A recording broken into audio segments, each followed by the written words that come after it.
魏莹穿了一件普通的宽松 T 恤，上面还印了纸探头的皮卡丘。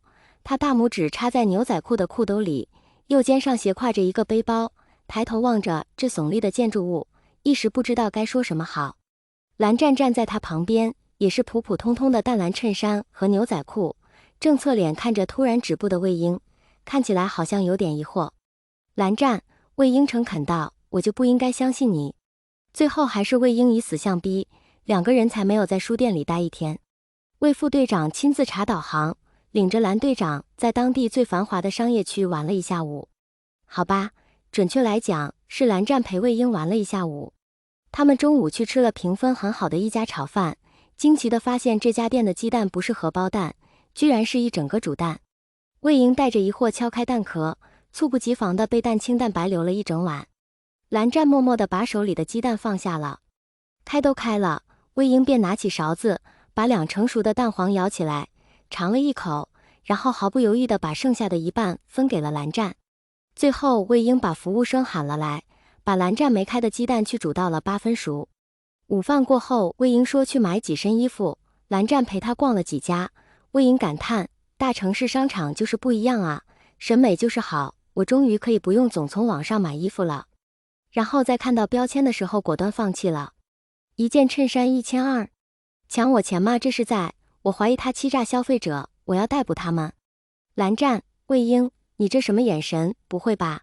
蓝湛，你这件衬衫多少钱？蓝湛，800。魏婴，怎么感觉自己像是没见过世面的乡下人呢？最后魏婴一手提着3两个袋子，一手捏着自己的银行卡，边走边心痛的无以复加。这可是我这几年来的全部积蓄了，我还想攒钱娶媳妇呢。蓝湛转头看他，问道，有女朋友？有什么有？你忘了当初咱们俩见面，我为什么想不开了？说到这里，魏婴嘿然一笑，哟，好俊的美人，现在丢下她回去应该不会被记仇吧？魏婴哈哈笑了一会，笑意敛去一些，半真半假道，不过身边有你这样好看的，估计我一时半会也找不上了。为什么？这还用说，人不总得往上走。我兄弟都这么好看了，我老婆最起码也得是同一个水准呐。相貌不重要。嘘，千万别说这种话。我告诉你，在内在美展现出来之前，人人都是颜狗。最后魏婴眼尖的在商场某层发现了一处游戏天地，方才守财奴一般的状态一扫而光，花50巨款买了游戏币，带蓝湛扫荡了整个游戏厅。这货肯定是从小玩到大的，不然怎么什么游戏都这么上手？且不说投篮跳舞机这类的，魏婴就连抽奖这种环节都牛逼的像个大佬，居然抽出来一个半人高的毛绒熊。然后2个大男人在熊面前沉默了。蓝湛，送你吧。不必。最后还是收下了。多年后，这只熊依旧摆在蓝湛卧室里。晚饭2个人果断没有在轻信网络评分，选择了虽然可能不会好吃到哪里去，但也绝对不会难吃到难以入口的传统食物面条。其实在这之前还有一个西餐的选择，但是魏婴嚷嚷着2个大男人吃西餐还抱着熊是搞什么基友浪漫，不去。于是2个人就转去了开在旁边的拉面馆，现在嫌是基友浪漫，也不知道当初约人出来还送熊的是谁。一份川味面，多放辣。原味面，谢谢。红油配白汤，吵闹加寡盐。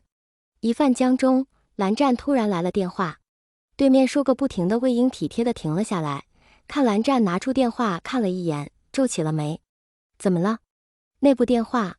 内部电话意味着是警局值班的同事打来的。2个人相视一眼，蓝湛按下接听。魏婴一边辨认着蓝湛的口型，一边把自己碗里最后一口面喂进嘴里。突然身后新开店面在做宣传活动的闪光灯打了过来，在蓝湛脸上晃了一下。蓝湛方才在吃汤面，嘴唇上难免会沾些汤水，被强光一晃，反射出几道细小的彩光，正正被魏婴收入眼底。魏婴手上一顿，心跳莫名乱了一拍。他突然想起刚才在游戏厅，他撺掇蓝湛玩射击游戏的时候，也是有这么一束光打在他脸上。当时他端着游戏枪，神情严肃，好好的游戏被他端出了真枪实战的氛围，比旁人眸色略浅的眼里映着屏幕上花里胡哨的颜色。还有那晚有任务了啊！魏婴下意识出了声，旋即回神，对上蓝湛沉下来的目光。不是命案，我们现在回局里。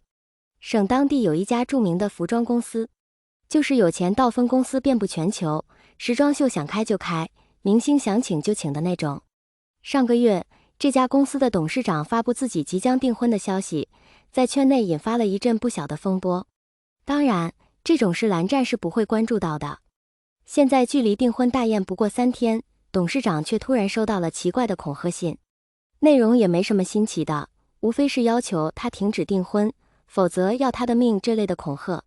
说到这里，来到局里的秘书小姐递上那封恐吓信，魏婴接过打开，轻轻皱起了眉。字体是打印上去的，内容与方才秘书说的别无二致，除此之外再无其他。看完后，魏婴交给检验员去验查指纹。我们董事长的意思是想请你们派出警力，秘密混入宴会。秘书小姐道：您意下如何？接案不是刑警的工作，这件事您亦会去跟局里的负责人商量。魏婴笑道：不过我想，既然是你们董事长的意思，8成是通过的。已经通过了。秘书小姐勾起嘴角，不愧是这等大公司董事长身边的助理。她道：我们董事长还要求，人不能派去太多，3、4个人应该足够了。他不想让宴会里挤满警察。2位队长，这3、4个人里，可一定得包括你们哟。3天后 ，H 酒店。H 酒店已经是当地屈指可数的上层酒店了，不愧是大公司，出手就把整座一起包了下来。因为需要低调行事，4名刑警换上衣服，装作是来参加宴会的客人，来到了主宴厅。主宴厅在酒店10层，因为有许多从外地特意赶回来的人物，所以10层在网上便是特意为来宾装修的寝室。整个酒店俨然已经被彻底的改造了。电梯门开，入目便是挂在墙上的巨大的公司品牌的标志。魏婴盯着他看了一会，怎么看怎么眼熟，半晌，他恍然道：蓝湛，这是不是上次我们去看的牌子？就那衬衫卖1200的。是。魏婴啧啧称奇，心道原来不止衣服那么贵，这办个 party 也挺贵的。有钱人来了，自然不能真的把自己当客人。魏婴好兄弟一样勾住一名小刑警的肩膀，笑嘻嘻道：小兄弟，来这儿就认路了吧？行啦，我跟我朋友还有点事，你们小心别再迷路了。小刑警瞬间便明白了他的意思，忙跟他握手致谢，跟着另外一名刑警先行入场了。蓝湛，魏婴低声道：先去楼上看看地形。蓝湛点头，2个人转身进入楼梯间，步行去了楼上。